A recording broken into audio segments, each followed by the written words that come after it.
নাম কি আপনার? নবীর হোসেন। বাড়ি কই? গাইবান্ধা, সুন্দরগঞ্জ। গাইবান্ধা, সুন্দরগঞ্জ। হ্যাঁ। আজকে নিয়ে কয়বার আসলেন আমাদের এখানে? এর আগে আসছিলাম আর আজকে এলাম 2 বার। কতদিন আগে আসছিলেন? জুলাই মাসের 15 তারিখ আসছিলেন, তাই হ্যাঁ, না? হ্যাঁ। আচ্ছা, এখন কি অবস্থা বলেন, কি সমস্যা নিয়ে আসছিলেন তখন? এখন তো স্যার প্রথম আসছিলাম, এই যে এই জায়গাটা আছে না, হ্যাঁ। কয়েকদিন ভরা কিটকিটে কিটকিটে। আচ্ছা। এরপরে আমাদের গ্রামে ওষুধ টষুধ ডাক্তার কাছে নেই, খাই। হুম।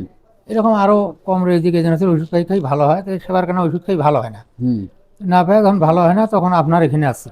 আচ্ছা, আসি আপনি দেখলেন, দেখি দেখি আপনি ওই যে ওষুধ দিচ্ছেন। তখন কি হাঁটতে পারতেছিলেন ঠিক মতো? না, তখন তো বললাম যে 5 হাত জায়গা আছে না, হ্যাঁ, এটাও হ্যাঁ। আমি একাই যাইতে পারিনি। এখন আশা করি যে 1 মাইলও আমি। মানে যখন প্রথমবার আসেন আমার এখানে তখন 5 হাত জায়গাও হাঁটতে পারেন না না? স্যার, কিভাবে আসছিলেন, হুইল চেয়ারে আসছিলেন আমার এখানে? তখন ওই হুইল চেয়ার হুইল চেয়ারে মানে একা হাঁটে যেতে পারেন না তো ঠিক পারিনি মতো? পারিনি তো এখন একা হাঁটতে পারতেছেন? পারি। ব্যথা ট্যাথা এখন? ব্যথা ট্যাথা খুব একটা এদিক কম, কিন্তু এই যে পায়ের পাতাটা এডে। পায়ের পাতাটা এখন একটু আছে? হ্যাঁ, শক্তি আছে পায়ের পাতায়? হ্যাঁ, শক্তি ভালো তো। দূরে গিয়ে দাঁড়ান তো দেখি বাবা। পায়ের আগালটা ভাসান, গোড়ালি দিয়ে হাঁটেন। রাজি দিয়ে তো হয়। গুড।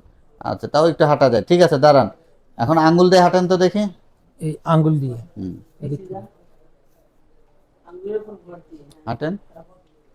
আচ্ছা, বসেন, বসেন। ব্যথা এখন আগে যদি 10 ভাগ থাকে এখন কয় ভাগ আছে ব্যথা? কমছে স্যার একটু। অর্ধেক কমছে না অর্ধেকের বেশি কমছে না কম কমছে? অর্ধেকের একটু বেশি কমছে, মানে অর্ধেকের বেশি ব্যথা নাই? হ্যাঁ, এদিক বেশি আছে তো। আচ্ছা, এই যে এখানে যেটা সমস্যা হলো, হ্যাঁ। এই নবীর হোসেনের ওনার হলো পিএলআইডি রোগ আছে। ওনার মেরুদণ্ডের হাড়ে এখানে রগের মধ্যে চাপ দিয়ে আছে, এবং এই রগের চাপের জন্যই কিন্তু আপনার ব্যথা।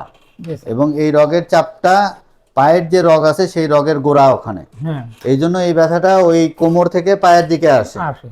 তো আমাদের এখানে যেটা বিষয় হলো যে আমরা সাধারণত এগুলা চিকিৎসা যেভাবে করি, জি স্যার। ওষুধ দেই, কিছু ব্যায়াম দেই, জি। থেরাপি দেই, আর কোমরে ট্রাকশন দেই। জি স্যার। এগুলো করে বেশিরভাগ ক্ষেত্রেই রোগী সুস্থ হয়ে যায় জি স্যার। চিকিৎসা। যাদের হয় না, কিংবা পায়ের দুর্বলতা থাকে, কোনো দেখা গেলো পায়ে একটু দুর্বল অবশ হয়ে গেছে, জি স্যার। তাদের ক্ষেত্রে আমরা এখন আধুনিক মানের একটা অপারেশন করি। একটু ওই যে ফুটা করে, কোনো কাটাকাটি করি না আমরা, ফুটা করে এখানে যে হাড়ের টুকরাটা আপনার ওখানে চাপ দিচ্ছে সেই টুকরাটা বের করে নিয়ে আসি। বুঝছি স্যার। তো আল্লাহ রহমতে আপনি তো ওষুধ খেয়ে অপারেশন ছাড়াই সুস্থ আছেন। তো আমরা দেখি এখন কি অবস্থা হয়। হ্যাঁ, জি স্যার। আলহামদুলিল্লাহ।